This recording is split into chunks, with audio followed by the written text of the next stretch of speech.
I wanted to talk about a feature of the Fujifilm cameras that I don't really see many people talking about, and that is editing your photos inside of the camera, after you've taken them. A huge selling point of the Fujifilm cameras are the colours, the film simulations and the JPEGs straight out of the camera. But some people, like me, really like the flexibility of shooting with RAW files and being able to change stuff like the film simulation, the white balance, etc. after we've already taken the photo. This is also pretty handy if you've been shooting photos in black and white and then you later decide you want the photos in colour. If you shoot in RAW, you can change that afterwards in post. Whereas if you shoot black and white JPEGs, they are going to be black and white forever. Now historically we've needed computers for this and programs like Photoshop or Lightroom, but luckily Fujifilm have provided us with a way to do this without even taking the photos off the camera. So first off, I'm going to show you how to do this, and then I'm going to talk about a few ways how this could be really useful that you might not have even thought about. Today I'm going to be showing you how to do this on my X100V, but this can be done on any Fujifilm camera. The older cameras do have less film simulation options and stuff like that, but there's still loads of stuff that you can do. So the first thing we need to do is on our cameras we need to make sure we're shooting RAW and JPEG. This can be found under the image quality option and we want to be shooting fine plus RAW. The next thing to do is to go out and shoot some photos, or if you already have any photos that you've shot in RAW, we can work with these ones today too. Next, we want to hit the little play button on the camera that brings up the photos that you've already taken. Scroll over to the photo you want to edit and then we'll hit the Q button. On the X100 this is on the side of the camera here, but on older cameras it might be somewhere else. You just want to look for this little Q. Now what this does is it brings up a menu called RAW conversion, and this is where we're going to edit our files. The top option we have is reflect shooting condition. This just resets everything back to the settings that you shot the photo with.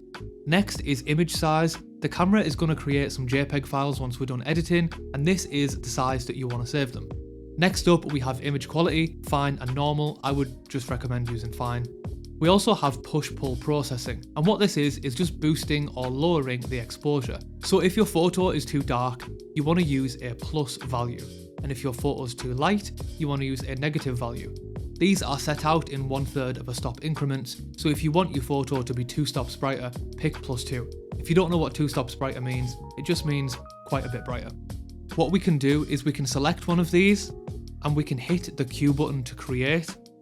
And what it will do is it will show you the settings that you've got, and you can either click OK to save it or you can click back to cancel. I definitely recommend if you are using the push-pull processing option, you should at least press this button to see what it looks like before you do anything else.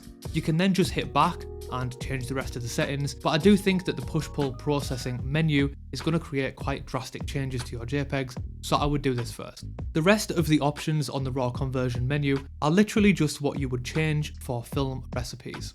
So we have everything from dynamic range and film simulations, we have the grain effects and the colour chrome effects, we can change the white balance and the shift, the tone curve is to adjust the shadows and the highlights, and then we have all of the other options that you can change normally when you shoot in recipes. Once we're done, hit the Q button again and it will create a new JPEG for you. If you like what you see, hit OK and it will save it. If not, hit back and adjust the settings until you get something that you're happy with.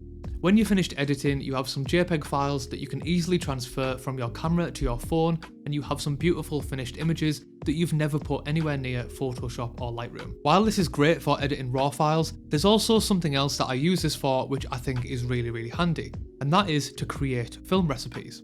Now let's say for example I've created a brand new black and white recipe, but only while I've been sat in this chair just taking photos of stuff around my house. Now it looks great on my camera, but when I go outside, the settings aren't really what I want them to be. But this is okay, because what we can do, we can take loads of photos outside, we can come back, and we have all of the JPEGs that have been shot with that recipe. And what we can do is we can make adjustments to the recipe using the RAW files, we can save them as new images, and then we can compare them on the back of the camera and see which version we like best. If we like the new ones better, we can go in and change the recipe on the camera. This is pretty much what I've just done every single time I've made a recipe. I've put in some settings that I feel like look good, I've gone out and shot some stuff, and then I've come back home and I've made different versions and seen which settings I like best for each specific scenario. Another huge plus from doing this is you can go out and shoot everything in black and white if you wanted to, and then later down the road, if you decided you want these photos in colour, but you didn't want to edit the RAW files, you could just make new colour versions on the camera using those beautiful film simulations later on. If you found this helpful, I have way more Fujifilm content on my channel, so be sure to check that out. Thank you so much for watching, and I will see you next time.